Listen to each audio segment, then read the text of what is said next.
팔레스타인 무장정파 하마스가 이스라엘을 기습 공격하고 이스라엘이 보복 공격에 나서면서 사상자가 크게 늘고 있습니다. 현재까지 집계된 사상자 3,700명을 넘었는데요. 취재기자 연결해서 알아보겠습니다. 류재훈 기자. 네, 국제부입니다. 네, 인명피해가 더 커지고 있다고요?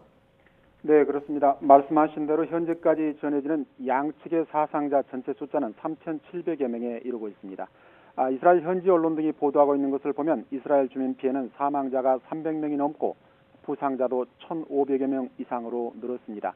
하마스 측은 가자지구 희생자를 사망 230여 명, 부상 1,700명 정도로 집계하고 있습니다. 여기에 대규모 실종 소식도 전해지고 있습니다. 뉴욕타임스는 하마스 공격 때 이스라엘의 한 음악 축제장에서도 수십 명이 숨졌고 로켓 포탄과 무장대원들의 공격을 피해 달아난 실종자도 500여 명에 이른다고 보도했습니다. 현재 이 숫자가 이스라엘 측이 확인한 사상자 숫자에 포함됐는지 여부는 알 수 없습니다. 네, 하마스가 이스라엘 민간인과 군인 일부도 인질로 잡아갔다면서요? 네, 그렇습니다. 이스라엘 측은 하마스 무장대원 200~300명이 분리장벽을 넘어 이스라엘로 침투한 것으로 보고 있습니다. 이들 중 일부는 주민들을 인질로 잡고 이스라엘군과 대치하기도 했습니다. 하마스 측은 이스라엘인 수십 명을 인질로 붙잡아 가자 쪽으로 데려가 분산 수용하고 있고 군인 50여 명도 포로로 잡았다고 주장하고 있습니다. 소셜미디어에는 이를 뒷받침하는 영상들이 공유되고 있기도 합니다. 이에 대해 이스라엘 측은 민간인도 인질이 된 것은 전쟁 범죄에 해당한다고 규탄하고 있습니다. 네, 이스라엘은 대대적인 보복을 예고했습니다. 충돌이 더 커질 것으로 보이는데요.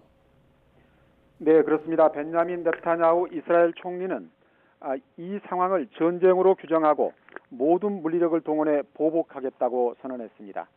하마스가 숨어 있는 곳, 활동하는 모든 것을 폐허로 만들겠다고 공언을 했습니다. 보도에 따르면 네타냐후 총리는 이후 안보 내각 회의를 열어 하마스와 이슬라믹 지하드의 군사 통치 역량을 파괴한다는 결정을 내렸습니다.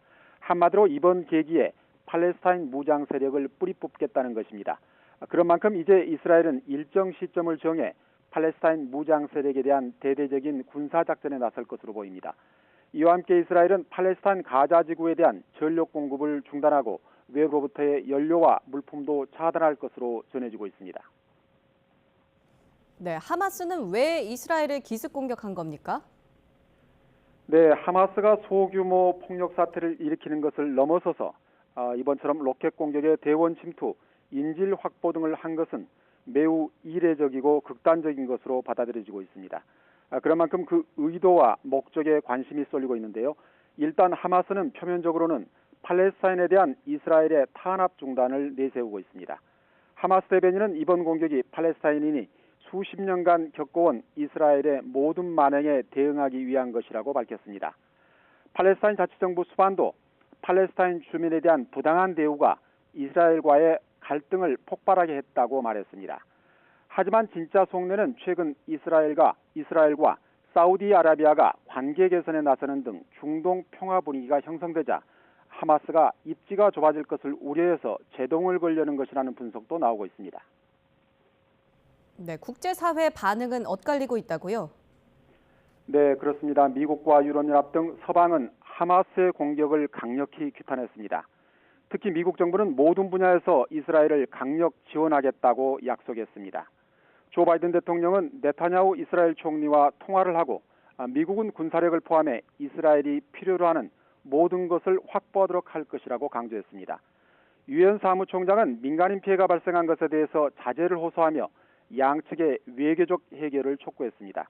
반면 예멘과 쿠웨이트 등 일부 중동 국가들에서는 하마스의 공격을 지지하는 집회가 열렸습니다. 이란도 지지의 뜻을 밝혔습니다. 이번 하마스의 이스라엘 공격은 이스라엘과 관계 정상화를 추진하고 있는 사우디아라비아를 비롯한 중동 국가들의 움직임에도 영향을 미칠 것으로 보입니다. 지금까지 국제부에서 전해드렸습니다.